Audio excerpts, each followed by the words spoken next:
The nature of social narrative. I think we can all agree these fellas all share the same professional moniker.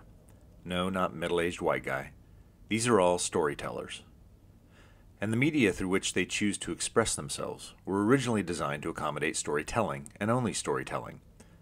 But what do we call these folks? Creators of Facebook, Twitter, Halo, World of Warcraft, and Foursquare. They have all engaged audiences at very large scale, but not through traditional media constructs. Is there a common professional moniker they all share?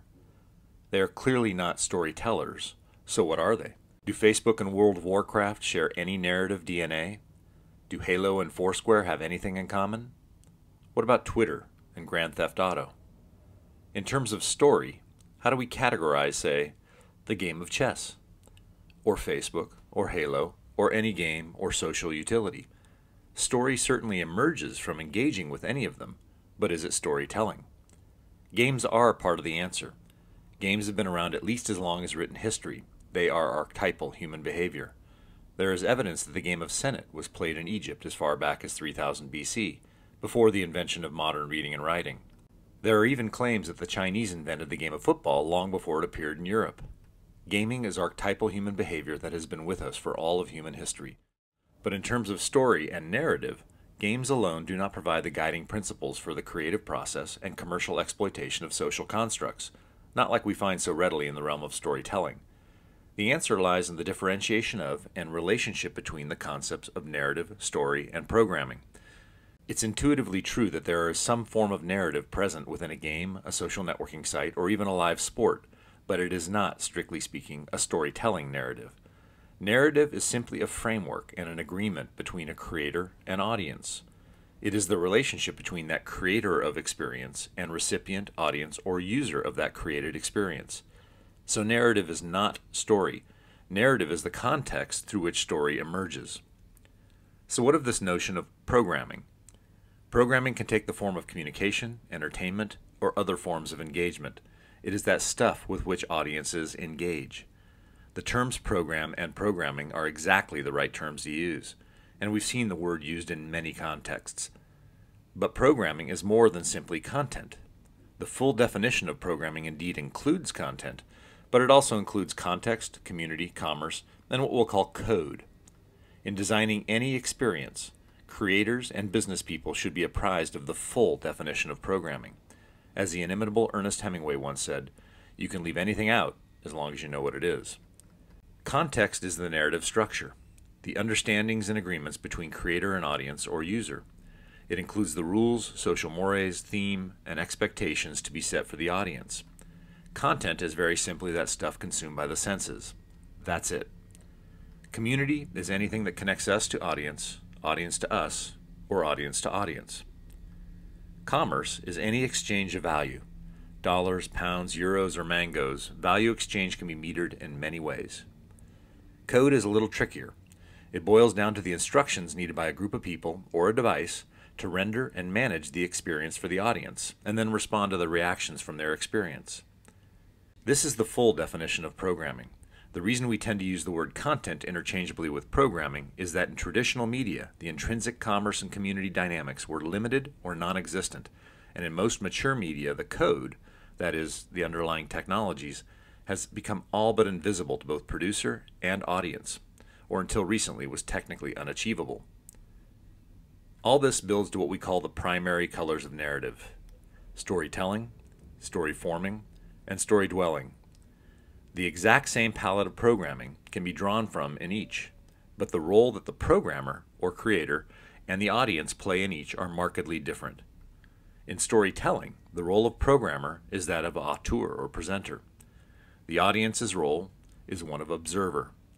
Their psychology is empathetic if the creator has done their job well, and their experience is passive. In story forming, the role of the creators has changed. Their job now is to build and manage story engines, through the use of which story emerges. Think of board games like chess or Monopoly, or video games like Halo. The audience's role becomes that of puppeteer. They are not the queen on the chessboard, or the boot piece in Monopoly, or Master Chief in Halo, but they are controlling them. And their psychology advances to influential. They are now influencing the order and evolution of the story. Their experience has become interactive versus passive. And finally, with story-dwelling narrative structures, the job of the programmer ultimately becomes that of world builder and manager. Whether Facebook or World of Warcraft or creating a field sport like football, the job is to create a space with attendant rules and culture, then manage and evolve it based on what the indigenous population does, not what we think they'll do. The audience's role transforms into participant. It is they, or an avatarish projection of themselves, immersed in this world. Their psychology becomes experiential instead of merely influential, and the overall experience is immersive. The roles of both programmer and audience are substantially different in each of these narrative constructs, as is the methodology for building programming for each realm, and the attendant business models and commercial dynamics are equally different. Storytelling requires the creation, distribution, marketing, and monetization of stories. Story forming requires the creation, distribution, marketing, and monetization of story engines. And story dwelling requires the creation, distribution, marketing, monetization, and management of worlds or spaces. Those worlds can be microcosms of the real world, a conference, a rave party, a court or field sport, virtual worlds like World of Warcraft, online social spaces like Facebook or YouTube, or social games like Farmville and Mob Wars. The narrative literacy for all of these seemingly disparate social constructs is of the same ilk, story dwelling, much like storytelling can have any number of formats or genre. Interestingly, these forms of narrative don't have to be treated as discrete. They are truly a continuum, and the frequent collapse and siloization of that continuum is due to limitations in technology, lack of expertise, or business imperatives. A good example of a full-spectrum narrative experience by design is professional sports. Folks watching at home or in the pub are being told a story. The director in the truck is deciding what they see and what they don't see. The fans in the stadium, on the other hand, are directly influencing the outcome of the game.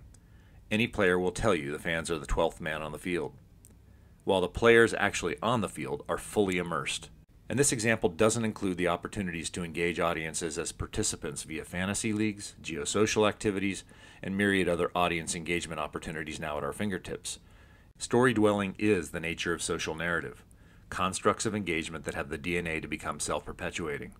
Storytelling constructs do not possess this characteristic, but the place for well-made and well-marketed storytelling constructs within or in conjunction with story-dwelling frameworks, that is, transmedia experiences, represents a commercial potential that remains largely untapped.